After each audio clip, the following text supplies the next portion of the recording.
Civil engineering job সেক্টরটা হচ্ছে অনেকেই এই বিষয়ে জানতে চেয়েছে, অনেকে এই বিষয়ে সিভিল ইঞ্জিনিয়ারিং কাদের জন্য।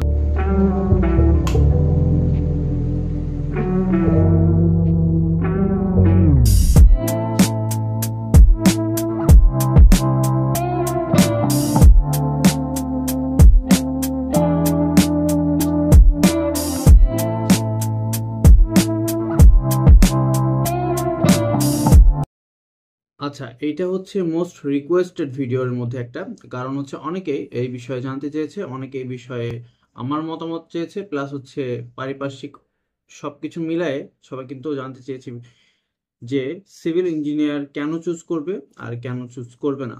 আর একটা বিষয় হচ্ছে সিভিল ইঞ্জিনিয়ারিং জব সেক্টর কেমন, সিভিল ইঞ্জিনিয়ারিং পড়তে কেমন যোগ্যতা লাগে, সিভিল ইঞ্জিনিয়ারিং পড়তে গিয়ে কি কি বাধার সম্মুখীন হতে হয়, সবকিছু কিন্তু আমার কাছে জানতে চেয়েছে। সবগুলো কোশ্চেনের অ্যান্সার আমি আজকে এই ভিডিওটার ভিতরে দিয়ে দেওয়ার চেষ্টা করব, যাতে করে সবাই বুঝতে পারে, সবাই জানতে পারে এবং সবাই সঠিক ডিসিশন নিতে পারে। সিভিল ইঞ্জিনিয়ারিং কাদের জন্য? সিভিল ইঞ্জিনিয়ারিং তাদের জন্য যাদের সিভিল ইঞ্জিনিয়ারিং রিলেটেড জিনিসগুলোর প্রতি প্যাশন আছে। প্যাশন বলতে আমি কি বোঝাচ্ছি? যাদের ট্রান্সপোর্টেশন কাজ করতে ভালো লাগে, স্ট্রাকচারে কাজ করতে ভালো লাগে, বিল্ডিং ডিজাইন করতে ভালো লাগে, তারপর হচ্ছে এনভায়রনমেন্ট নিয়ে কাজ করার ইচ্ছা আছে, ওয়াটার রিসোর্স নিয়ে কাজ করার ইচ্ছা আছে। এগুলো বাদেও সিভিলের কিছু সাবসেক্টর আছে, যেমন project management, project initiation, business development, business initiations, environment sustainability, তারপর হচ্ছে ওয়াটার হাইজিন। এগুলো সবকিছু কিন্তু সিভিলের আন্ডারেই পড়ে। সিভিলের আন্ডারে আপনারা চাইলে কিন্তু এগুলা সাবসেক্টর হিসেবে আছে, কিন্তু সিভিলের মেইন সেক্টর হচ্ছে পাঁচটা। সেটা হচ্ছে water resource, structure, transportation, environment, আর কি আরেকটা হচ্ছে জিওটেকনিক্যাল। তো এই পাঁচটা সেক্টরের কাজ কিন্তু সিভিল ইঞ্জিনিয়ারিং ইঞ্জিনিয়াররা করে থাকে, এবং বিএসসি ইঞ্জিনিয়ারিং এর এই 4 বছরে এই পাঁচটা সাবজেক্টের যত ইনিশিয়াল কন্টেন্ট আছে সবগুলোই পড়ানো হয়, এবং মাস্টার্সে যে এর অ্যাডভান্স লেভেলগুলো পড়ানো হয়। কথা হচ্ছে কারা তাহলে সিভিল ইঞ্জিনিয়ারিং চুজ করবেন? সিভিল ইঞ্জিনিয়ারিং তারাই চুজ করবেন যাদের বিল্ডিং সেক্টরে কাজ করার ইচ্ছা আছে, জিওটেকনিক্যাল সেক্টরে অর্থাৎ হচ্ছে মাটি নিয়ে কাজ করার ইচ্ছা আছে, যাদের ট্রান্সপোর্টেশন নিয়ে কাজ করার ইচ্ছা আছে, যাদের এনভায়রনমেন্ট নিয়ে, এনভায়রনমেন্ট সাস্টেনেবিলিটি নিয়ে কাজ করার ইচ্ছা আছে, যাদের পানি অর্থাৎ ওয়াটার রিসোর্স নিয়ে কাজ করার ইচ্ছা আছে, তাদের আমার মনে হয় সিভিল ইঞ্জিনিয়ারিং এ আসা উচিত। এখন বলি যে সিভিল ইঞ্জিনিয়ারিং এর জব সেক্টরটা কেমন। সিভিল ইঞ্জিনিয়ারিং জব সেক্টরটা বাংলাদেশের পার্সপেক্টিভ থেকে যদি বলি, সেটা হচ্ছে মিডিয়াম পর্যায়ে, কারণ বাংলাদেশে একটা হিউজ সেক্টর কিন্তু ডিপ্লোমা ইঞ্জিনিয়ারদের আন্ডারে আছে। ডিপ্লোমা ইঞ্জিনিয়ারই বলতেছি কারণ এখন পর্যন্ত তাদেরকে ডিপ্লোমা ইঞ্জিনিয়ার হিসেবেই স্বীকৃতি দেওয়া হয়েছে। সিভিল ইঞ্জিনিয়ারিং জব সেক্টর কোথায় কোথায়? Civil engineering job sector private sector আছে, গভর্নমেন্ট সেক্টর আছে। প্রাইভেট সেক্টরে যত রকমের ডেভেলপমেন্ট কোম্পানি আছে সবগুলো কোম্পানিতেই সিভিল ইঞ্জিনিয়ার প্রয়োজন হয়, যত রকমের সার্ভে কোম্পানি আছে সবগুলোতেই সিভিল ইঞ্জিনিয়ার দরকার হয়, যত রকমের এনভায়রনমেন্ট সাস্টেনেবিলিটি কোম্পানি আছে সবগুলোতেই কি এনভায়রনমেন্ট ইঞ্জিনিয়ার অথবা কি সিভিল ইঞ্জিনিয়ার প্রয়োজন পড়ে। গভর্নমেন্টের যেসব ইনস্টিটিউটগুলো আছে, কিছু অটোনমাস সংস্থা আছে, প্লাস হচ্ছে কিছু গভর্নমেন্টের নিজস্ব সংস্থা আছে, যেমন রোডস অ্যান্ড হাইওয়ে বিসিএস থেকে আসে, পানি উন্নয়ন বোর্ড এটা হচ্ছে স্বায়ত্তশাসিত একটা প্রতিষ্ঠান, এলজিইডির যে ইঞ্জিনিয়ার সেটা পিএসসির আন্ডারে। গভর্নমেন্টের কিন্তু সিভিল ইঞ্জিনিয়ারিং অ্যাসিস্ট্যান্ট ইঞ্জিনিয়ার পদে আপনারা কিন্তু ডাইরেক্ট এন্ট্রি নিতে পারবেন। এখন কথা হচ্ছে এই এন্ট্রি যে নিব, এই যে অনেকে বলতেছে যে গভর্নমেন্ট স্কোপ অনেক বেশি, গভর্নমেন্টের চাকরি অনেক বেশি, আসলে এটা ভুল ধারণা। কারণ এখন কথা হচ্ছে এই ইঞ্জিনিয়ার সেক্টরে গভর্নমেন্ট ইঞ্জিনিয়ার হিসেবে কতজনকে নেয় বা কতজনকে সিলেক্ট করা হয়।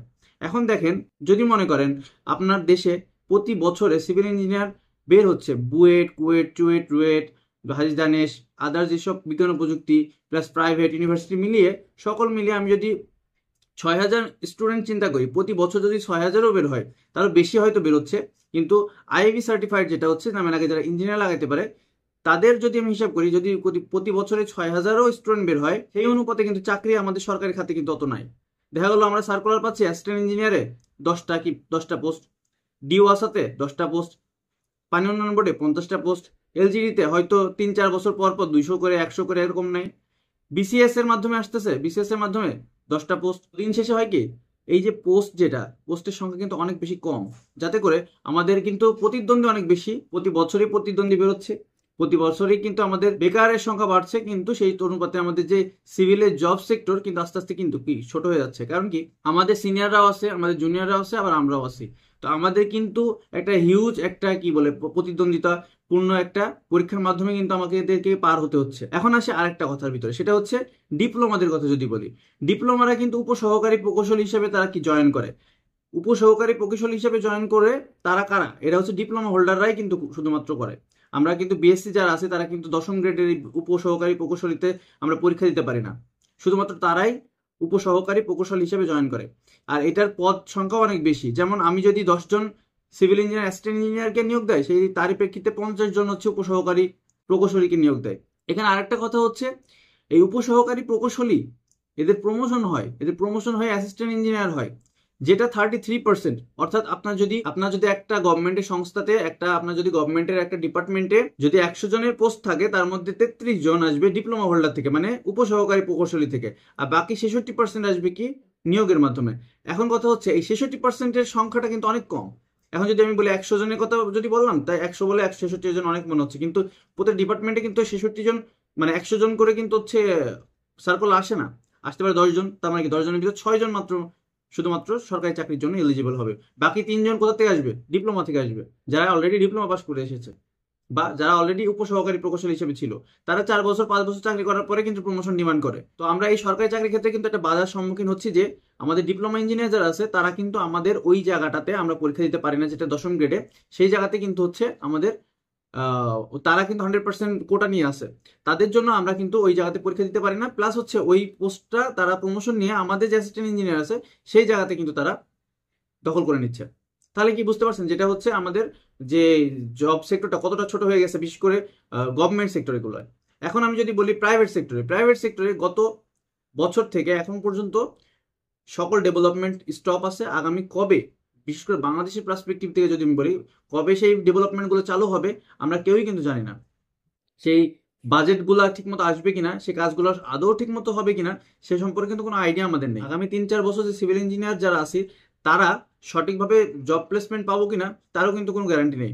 আমি আমার অনেক ফ্রেন্ডকে দেখেছি এখনো বসে আছে, অনেক ফ্রেন্ড 10,000 টাকা 12,000 টাকা ইন্টার্নশিপ করছে, অনেক ফ্রেন্ড হচ্ছে সর্বোচ্চ 25,000 টাকা ইনকাম করতেছে মাসে। মাসে তার স্যালারি হচ্ছে মান্থলি সর্বোচ্চ 25,000 টাকা। আমি কেন বলতেছি, কারণ হচ্ছে সঠিক জিনিসটা জেনে তারপর আসার উচিত সবার।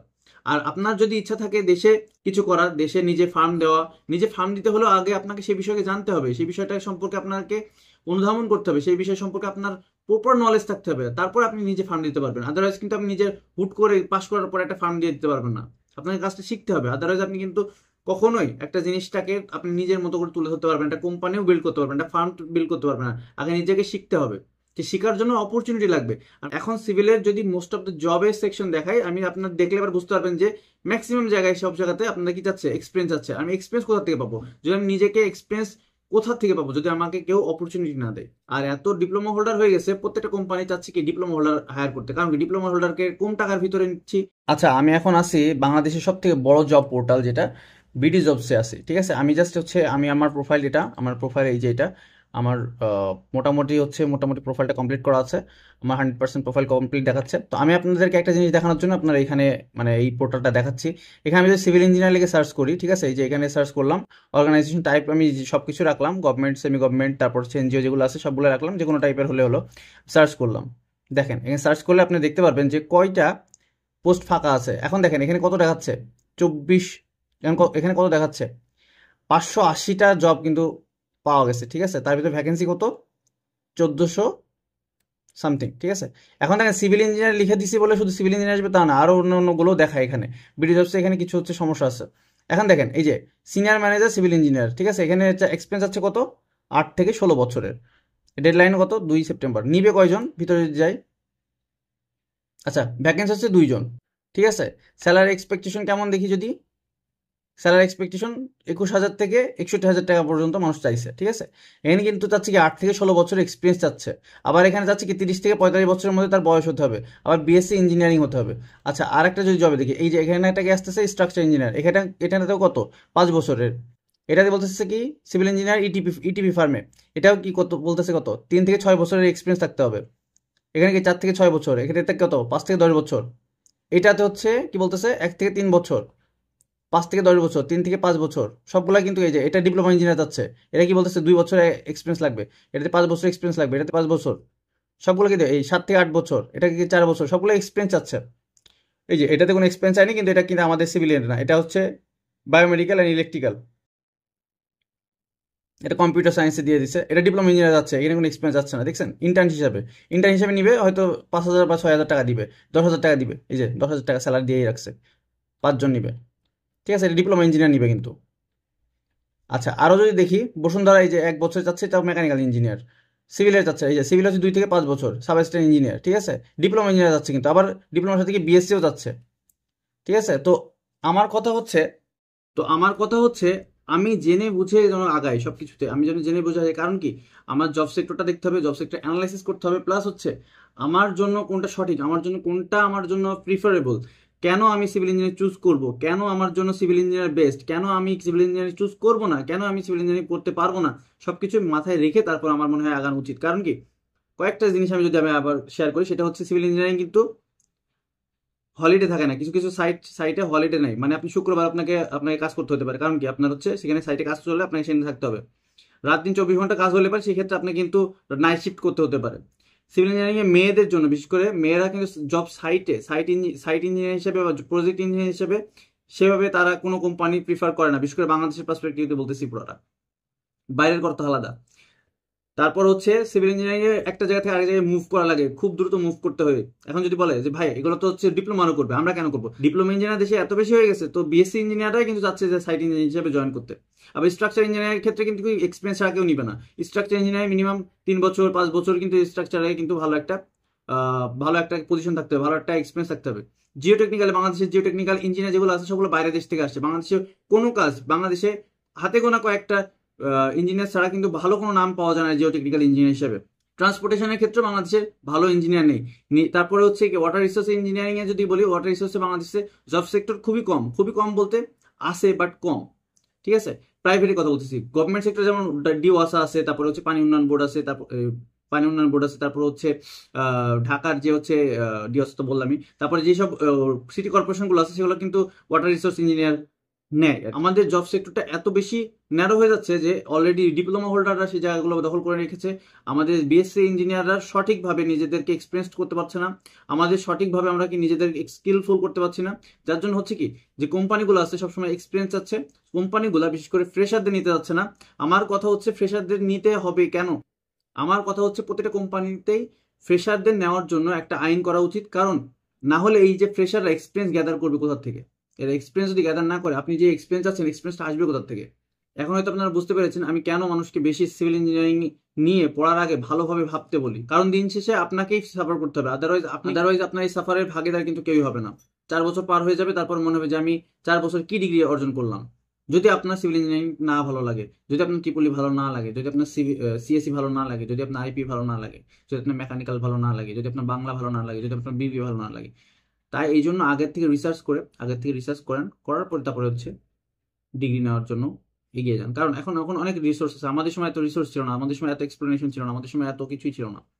তো যারা দেশের বাইরে যেতে চান তাদের জন্য খুব ইজিলি আপনি হচ্ছে সিভিল ইঞ্জিনিয়ারিং পড়ে দেশের বাইরে চলে যেতে পারবেন। কারণ হচ্ছে কি, অস্ট্রেলিয়া, কানাডা, তারপর হচ্ছে জার্মানি, তারপর হচ্ছে নিউজিল্যান্ড, ইউএসএ তেও আপনি যদি নিজের ফান্ডিং নিয়ে যান, তাহলে আপনি খুব ভালোভাবে খুব দ্রুত আপনি সিভিল ইঞ্জিনিয়ারিং নিয়ে ওই দেশে যেয়ে ভালো একটা লাইফের ক্যারিয়ার গড়তে পারেন। কারণ ওই দেশে সিভিল ইঞ্জিনিয়ারদের চাহিদা যেমন বেশি, তেমন হচ্ছে স্যালারি অনেক বেশি, বা প্লাস বলতে পারেন সেই দেশে অপরচুনিটি অনেক বেশি। আপনি যদি এমএসসি করতে যান বা পিএইচডি করতে যান বাইরের দেশে, এটা আপনার সুযোগ অনেক বেশি। কিন্তু দেশে থেকে আপনি যদি সিভিল পড়তে চান বা সিভিলে নিজের ক্যারিয়ার করতে চান, আমি মনে হয় আপনাকে আরো একবার ভাবা উচিত। তো আজকে ভিডিওটা এই পর্যন্ত, দেখা হচ্ছে পরের ভিডিওতে। শরীরটা খারাপ লাগছে যার জন্য শুয়ে পড়েছি।